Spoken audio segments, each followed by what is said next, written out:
몇 해 전, 나와 내 친구들은 여름방학을 맞아 오래된 산장으로 여행을 떠났다. 그 산장은 도시의 복잡함을 피해 자연 속에서 휴식을 취할 수 있는 곳으로 아름다운 경치와 깨끗한 공기로 유명했다. 하지만 그곳에 얽힌 미스터리한 소문에 대해 나는 전혀 알지 못했다.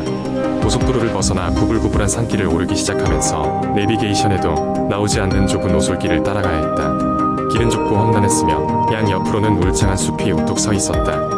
차창 밖으로 보이는 나무들 사이로 어스름한 그림자가 스미는 것이 마치 사람 형상을 띠는 듯해 괜스레 나의 허리깨가 서늘해지는 느낌이었다. 도착하고 보니 산장은 생각보다 더 낡아 보였다. 건물은 나무 판자로 지어져 있었는데 모서리마다 거미줄이 엉키고 구석구석 페인트가 벗겨져 있었다. 입구에선 녹슨 종이 바람에 덜컹거리고 있었다.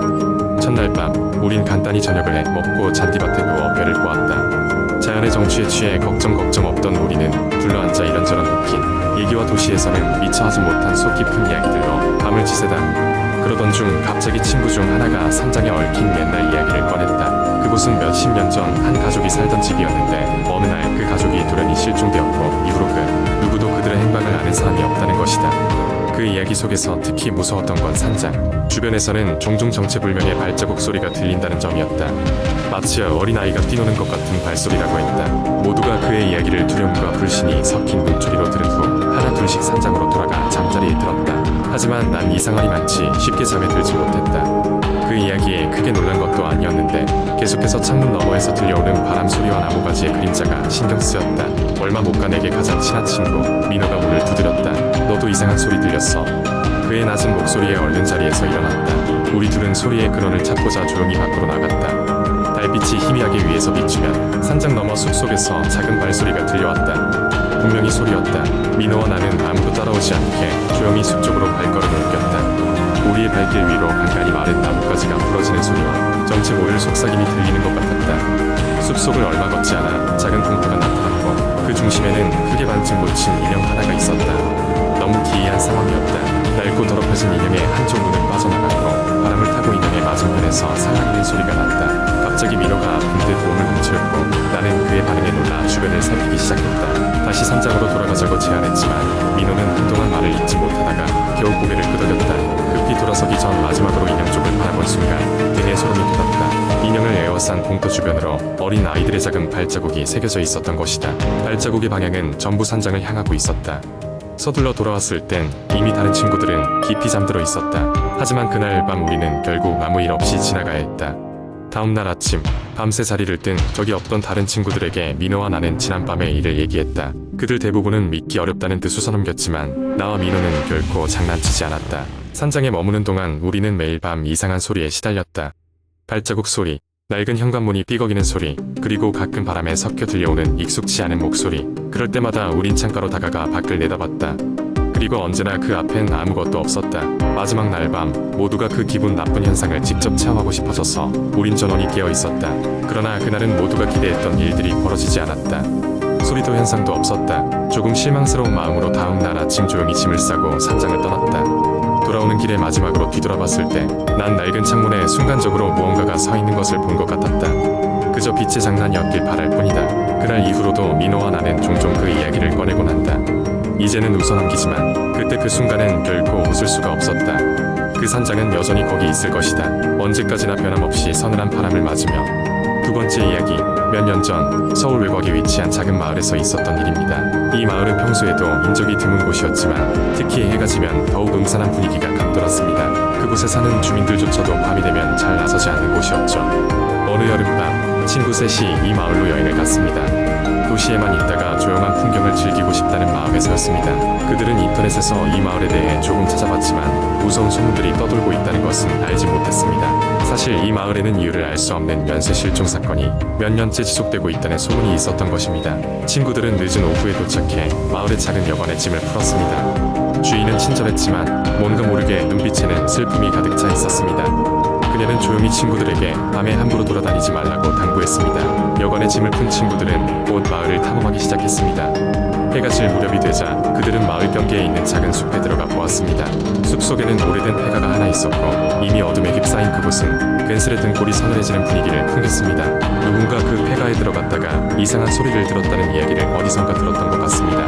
그러나 호기심이 많은 친구들 중 하나가 폐가 안으로 들어가자고 했습니다. 나머지 두 친구는 망설였지만 결국 그를 따라 안으로 들어갔습니다. 내부는 먼지로 가득했고 어딘가 기분 나쁜 냄새가 코를 찔렀습니다. 벽에는 오래된 사진들이 걸려 있었고 그 사진들에는 웃고 있는 가족들의 모습이 있었지만 어딘가 이상하게 느껴졌습니다. 더 가까이 들여다보니 가족들의 눈동자가 모두 지워진 채였습니다. 그때였습니다. 창문 너머로 이상한 소리가 들려왔습니다. 마치 누군가 낮은 목소리로 노래를 부르는 것 같았는데 그 소리는 계속해서 뭔가로 다가오는 듯 했습니다. 놀란 친구들은 얼른 폐가를 빠져나와 숲을 헤매며 여관으로 돌아갔습니다. 그들은 곧장 주인에게 이 상황을 이야기했지만 주인은 그저 침묵할 뿐이었습니다. 다음날 아침 한 친구가 끝내 잠에서 깨어나지 못했습니다. 그의 얼굴에는 공포에 질린 표정이었고 어떤 외부의 침입 흔적도 다른 친구들이 그 방에 들어가 그의 죽음을 확인했을 때에도 없었습니다. 경찰이 조사했지만 어떤 결론도 내리지 못했습니다. 남은 두 친구는 그 자리에서 마을을 떠났습니다. 여행은 비극으로 끝났고 그들은 그날 이후 다시는 어둠이 내린 숲 근처에는 가지 않았습니다. 이후에도 그 마을에서는 몇몇 사람들이 원인을 모르게 사라졌다고 전해집니다. 이 이야기는 시간이 흘러 인터넷에 퍼지면서 많은 이들에게 공포감을 주었습니다. 어쩌면 그 마을에는 아직도 우리가 알지 못하는 무언가가 숨어 있는지도 모릅니다. 그래서 많은 이들이 그 이야기를 들으면 귀신이 나오는 것이 아니냐며 조심스러워합니다.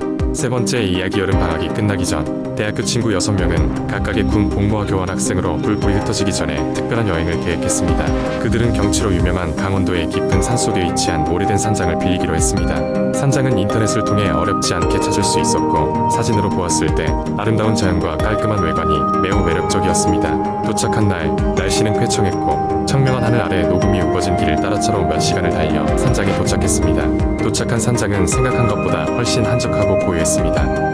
주변에는 다른 집이나 사람들이 전혀 보이지 않았습니다. 그들은 마치 세상과 단절된 듯한 느낌을 받았지만 그것이야말로 진정한 휴식을 위한 완벽한 조건이라고 생각했습니다. 첫날 저녁 친구들은 밝은 달빛 아래 바비큐를 하며 여행의 첫날 밤을 즐겁게 보냈습니다. 그러나 두 번째 날부터 이상한 일들이 시작되었습니다. 아침에 눈을 떠보니 누군가 문 밖에 발자국을 남긴 듯 눈에 띄게 길게 이어져 있었습니다. 친구들은 누군가의 장난으로 여겼고 별 대수롭지 않게 지나쳤습니다. 그날 밤 그들은 산장 아래서 숨바꼭질을 하기로 했습니다. 산장은 생각보다 복잡한 구조였고 숨기에 좋은 곳이 많았습니다. 게임이 한창 진행되던 중 한 친구가 산장 지하에서 무언가를 발견했습니다. 그것은 오래된 사진 앨범이었고 앨범 속에는 산장을 배경으로 찍은 낡은 사진들이 있었습니다. 그 사진 속 사람들은 낯선 표정을 짓고 있었고 어떤 사진에서는 어딘가 묘하게 흐릿한 모습을 하고 있었습니다. 친구들은 앨범을 통해 과거 이 산장에서 어떤 일이 있었는지 상상해보았지만 그저 예전에 이곳에 살던 사람들의 흔적일 뿐이라며 대수롭지 않게 넘겼습니다. 그러나 그날 밤 친구 중 한 명이 이상한 꿈을 꾸기 시작했습니다. 꿈속에서 그는 산장의 지하로 내려가고 있었습니다. 그곳에는 훨씬 더 깊이 내려가는 계단이 있었고 계단 끝에는 낡고 오랜 문이 하나 있었습니다. 꿈속에서 그는 그 문을 열고 들어갔지만 매번 꿈은 열리기 직전 끝났습니다. 이상한 꿈은 매일 밤 반복되었고 친구는 점점 지쳐갔습니다. 친구들은 처음에는 그냥 꿈일 뿐이라며 넘기려 했지만 점차 그 친구의 안색이 나빠지고 불안해하는 모습을 보이는 것을 느끼고 나서는 그에게 무슨 일이 있는 건지 물었습니다. 모든 이야기를 들은 후 친구들은 반 반진담으로 그 꿈을 풀어보기 위해 지하실로 향했습니다. 지하실로 내려간 그들은 꿈속에서 보았다는 그 낡은 문을 발견할 수 있었습니다. 이곳은 대체 왜 현실에 존재하는 것일까 하는 의문이 들었지만 이미 호기심은 두려움을 넘어선 상태였습니다. 그들은 힘을 모아 문을 열었고 좁고 어두운 복도가 드러났습니다. 복도를 따라 들어가자 그 끝에는 오래된 제단과 같은 구조물이 있었습니다. 주변에 놓인 물건들은 모두 먼지가 수북이 쌓여 있었고 이곳이 오랫동안 아무도 찾지 않은 공간임을 알 수 있었습니다. 그런데 벽에 걸린 거울 속에는 그들 외에 또 다른 섬뜩한 모습이 비치고 있었습니다. 누군가 그들을 보고 있는 듯한 느낌이 들었지만 다시 보았을 때는 아무것도 보이지 않았습니다. 그 순간 산장 전체의 조명이 깜빡거리더니 곧바로 어두워졌습니다. 공포에 질린 친구들은 서둘러 지하실을 빠져나와 산장을 탈출해야겠다고 결심했습니다. 하지만 문으로 향하는 길은 끝이 보이지 않을 만큼 늘어나 있었습니다. 그들은 마치 미로 속을 헤매는 기분이 들었지만 결국 정신을 집중하고 서로를 잃지 않으며 간신히 산장을 빠져나갈 수 있었습니다. 자동차에 오른 뒤 친구들은 그리 멀지 않은 마을로 내려가 경찰에 신고했습니다. 경찰은 곧바로 산장을 조사했지만 그곳은 아주 오래전부터 아무도 살지 않는 폐가나 다름없는 곳이라고 했습니다. 그들이 본 모든 것들은 과연 무엇이었을까요? 그날 이후 친구들은 이 사건에 대한 기억을 서로의 마음속 깊이 묻어두기로 했습니다. 그날 밤 산장에서 무슨 일이 있었던 것인지 그리고 그들이 본 것은 과연 무엇일지 여전히 아무도 알지 못합니다. 이후로 그 산장은 다시는 임대되지 않으며 사람들에게서 잊혀진 채로 산속에 남아있다고 전해집니다.